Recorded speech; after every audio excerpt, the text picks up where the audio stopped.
सर्वांना नमस्कार. मी रोहन घुगे, जिल्हाधिकारी जळगाव आणि माझ्यासोबत श्रीकांत दिवरे साहेब SP जळगाव देखील उपस्थित आहेत. आम्ही संयुक्त बैठक घेतली. त्याच्यामध्ये जिल्हा प्रशासन, पोलीस प्रशासन आणि त्यासोबतच आपल्या जिल्ह्यामध्ये पेट्रोलचं सप्लाय करणारे जे काही सप्लायर्स आहेत आणि त्यांचे रिटेलर्स आहेत यांची सगळ्यांची एकत्रित बैठक घेण्यात आली. त्याच्यामध्ये IOCL, BPCL, HPCL, नयारा आणि रिलायन्स या सगळ्यांची बैठक घेण्यात आली.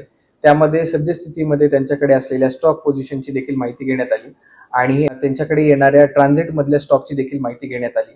त्यासोबतच मागच्या वर्षीची काय परिस्थिती होती, ह्याच महिन्यांमध्ये आता पेरणीचा सीझन आहे आणि त्याच्यासाठी जमीन तयार करण्याची पूर्ण कार्यवाही चालू आहे आणि त्याच्यासाठी मागच्या वर्षी देखील सिमिलर प्रकारची डिमांड होती. परंतु जर आपण बघितलं तर पेट्रोल आणि डिझेलच्या कंपॅरिझन मध्ये पेट्रोलचा स्टॉक हा सगळ्या IOCL, BPCL, HPCLच्या सगळ्या सेल्समध्ये आणि रिटेल्समध्ये सगळीकडे व्यवस्थितपणे उपलब्ध आहे.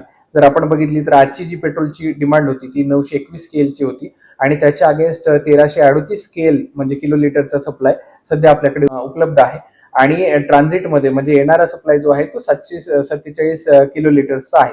म्हणजे पेट्रोलच्या सप्लायमध्ये कुठेही कमतरता नाहीये. आपल्याला कमतरता जाणवते ती डिझेलच्या सप्लायमध्ये आणि ती देखील जर मागच्या वर्षीच्या कंपॅरिझन मध्ये मागच्या वर्षी या तारखांमध्ये आपण जवळपास 1300 किलो लिटरचा सेल केलेला होता आणि या वर्षी तो जवळपास 1620 म्हणजे 320 किलो लिटरचा एक्स्ट्रा सेल होऊन देखील आपल्याकडे स्टॉक पोझिशन बघितली तर 1490 किलो लिटरची स्टॉक पोझिशन सध्या आपल्याकडे उपलब्ध आहे आणि येणारा जो ट्रान्झिट मधला जो स्टॉक आहे तो 1614 किलो लिटरचा स्टॉक आहे.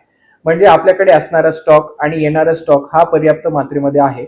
परंतु अफवांवरती विश्वास ठेवून काही लोक पॅनिक बाईंग करताना दिसून येत आहेत आणि या पेट्रोल आणि डिझेलचा स्टॉक करून ठेवत असताना दिसून येत आहेत. त्यामुळे काही पेट्रोल पंपावरती डिझेल संपल्याच्या घटना आमच्या निदर्शनास आलेल्या आहेत आणि त्या ठिकाणी मग रांगा लागणे आणि त्यानंतर जिथे पेट्रोल डिझेल उपलब्ध आहे अशा पेट्रोल पंपावरती सगळा पूर्ण लोड डायव्हर्ट होतोय आणि तिकडे मग रांगा लागण्याचे चित्र आपल्याला दिसून येत आहे. तर माझं नागरिकांना आव्हान असेल की आपण पॅनिक बाईंग करू नये.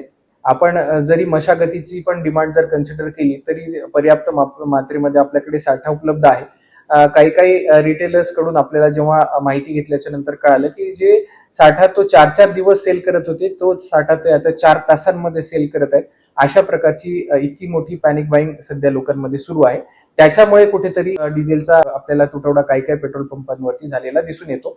परंतु सप्लाय मध्ये कुठेही कमतरता नाहीये. मागच्या वर्षीच्या कंपॅरिझन मध्ये मोठ्या प्रमाणावरती सेल करून देखील आपली स्टॉक पोझिशन चांगली आहे. फक्त काही काही पेट्रोल आणि डिझेल पंपांवरती काही काळासाठी म्हणून डिझेलची मागणी वाढल्यामुळे सप्लाय खंडित झालेला आढळून आलेला आहे. परंतु माझी सर्वांना विनंती असेल की आपण अशी कुठलीही पॅनिक बाईंग करू नये. स्टॉक हा पर्याप्त मात्रेमध्ये उपलब्ध आहे.